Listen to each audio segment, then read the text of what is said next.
जासु बचन रवि कर निकर, कुंद इंदु सम देह उमा रमन करुणायन, जाहि दीन पर नेह करहु कृपा मर्दन मयन।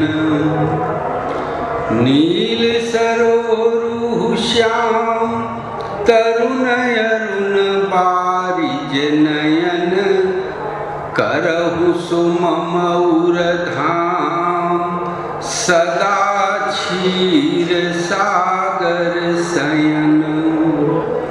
मूक होई वाचालु पंगु चढ़ई गिरवर गहन, जासु कृपा सो दयालु द्रवहु सकल कलिमल दहन। ओम श्री सद्गुरुदेव भगवान की।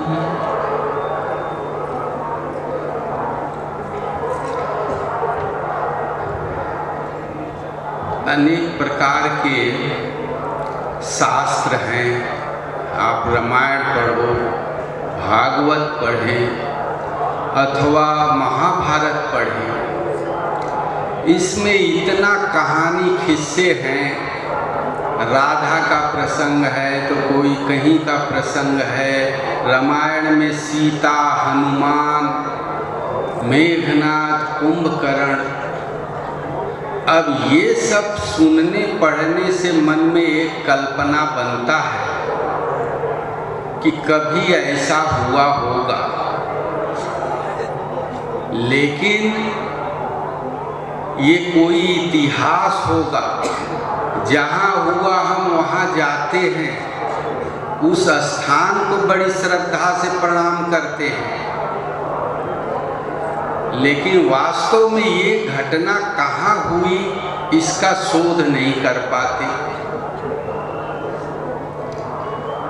उसी तरह से एक थे बड़े आचार्यों का सभा थी। सब संत कहे भाई जो प्रश्न हो पूछो। एक गांव का गवार आदमी आया, बोला महाराज एक प्रश्न है बताओ। बोले मत पूछो। बोले जब हाहाकार महाकाल में युद्ध हो रहा था तो पृथ्वी कहाँ चली गई थी? अब सब पोथी पन्ना खोलने लगे।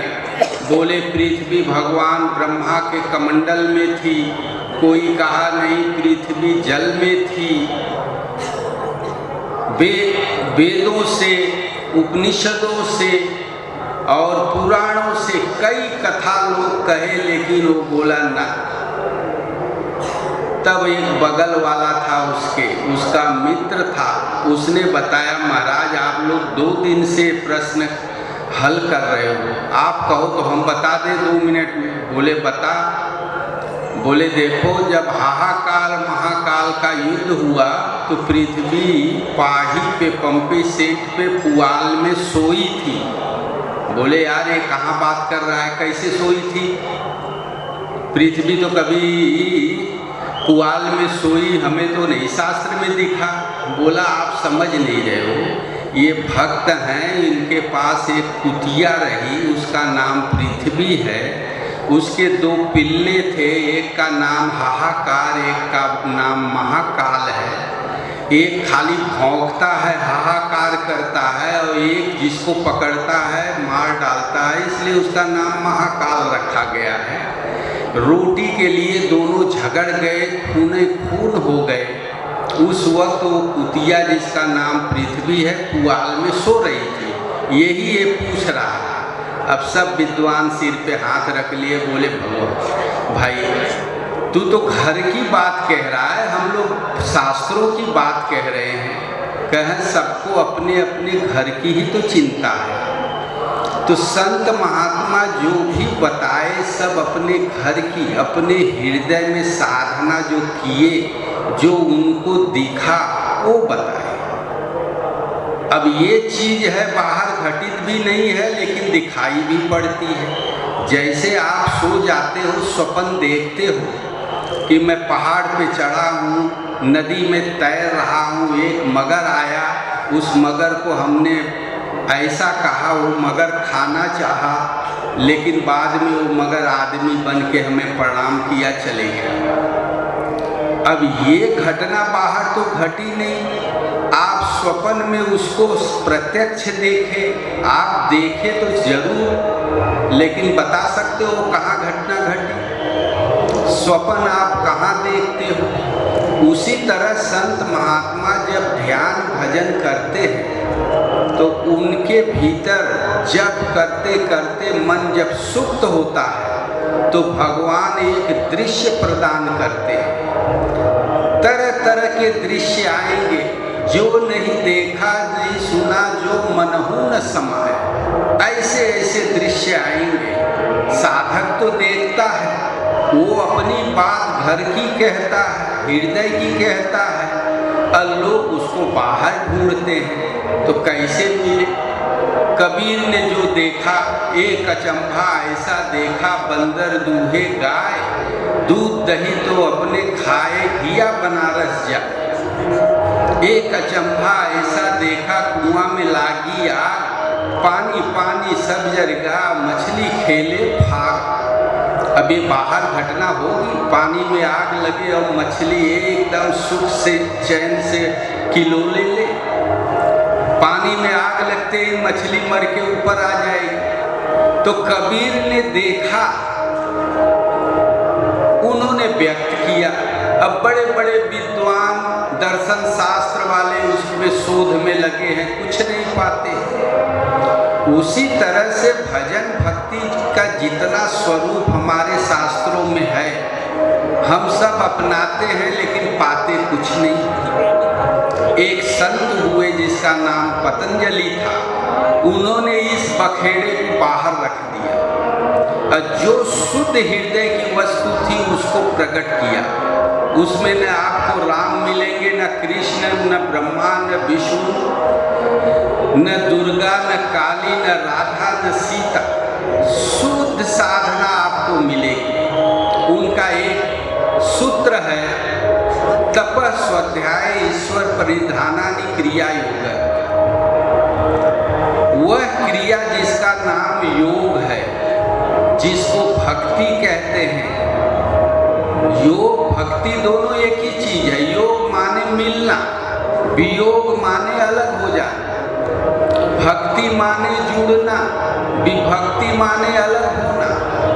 ये भक्ति की क्रिया, योग की क्रिया, साधना वाली कर आरंभ कहाँ से होती है? तो कहते हैं तप स्वाध्याय ईश्वर परिधानानि क्रिया योग। ईश्वर के प्रति समर्पित होके उनकी बताई साधना को अपने आचरण में ढालना, ये तप है। अस्वाध्याय जिसको कहते हैं सेल्फ स्टडी, अपने आप का स्टडी करो कि जो हमें बताया गया है कितना हम लग पा रहे हैं, कितना अभी कमी है। इन बातों को अध्ययन करते हुए ईश्वर द्वारा बताई साधना में अपने आप को ढालते जाना। ये जहाँ आरंभ हुआ तो आपके भीतर भक्ति आरंभ हो जाती है। भक्ति के नाम पे देखो कितना प्रपंच होता है संसार में, सब भक्ति करते हैं। कोई किसी की हत्या किए जिहाद करके वो भी भक्ति कह रहे हैं, कोई कुछ कर दिया वो भी भक्ति है। लेकिन भक्ति का आरंभ होता है ईश्वर के प्रति जब आप समर्पित होंगे, उनसे जो योग साधना विधि मिलेगी उसको जब आप अभ्यास के द्वारा अपने स्वभाव में ढालना आरंभ कर दोगे तब होती है। एक प्रश्न ये है कि ईश्वर को तो हमने देखा नहीं, सुना तो है बहुत, देखे नहीं। कह देते हैं हम भाई सब कुछ भगवान के प्रति समर्पित है, और भगवान है क्या? किसे आप समर्पित किए? ये तो हवा में तीर मारने के बराबर है। ऊपर तीर मारो, कुछ दूर जाके फिर नीचे गिर जाता है। वैसे ही हम भगवान के प्रति समर्पित होते हैं। अब बाद में फिर संसार में आके गिर जाते हैं। ईश्वर कौन है?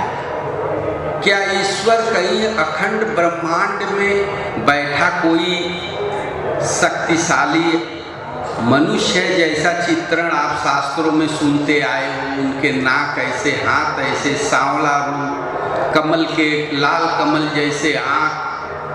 क्या ऐसा कोई व्यक्ति है कि ईश्वर का रूप स्वरूप हम कैसे जानेंगे तब तो उनके प्रति समर्पण करेंगे। इन संत ने स्पष्ट रूप से कहा ईश्वर कहीं है, ईश्वर होता भी नहीं।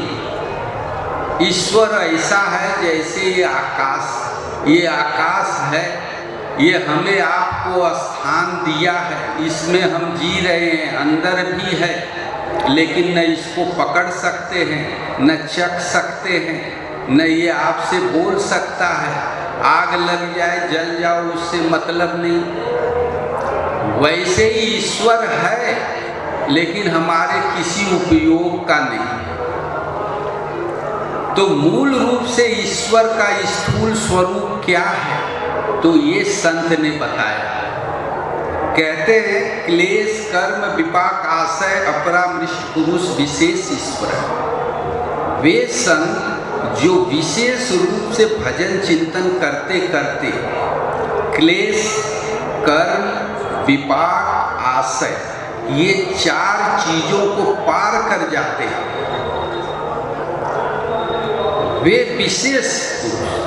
विशेष कौन है? संत महात्मा जो अभ्यास कर रहा है, करते करते बिरले कोई ऐसा होता है कि ये चारों के उपराम होता है, पार होता है।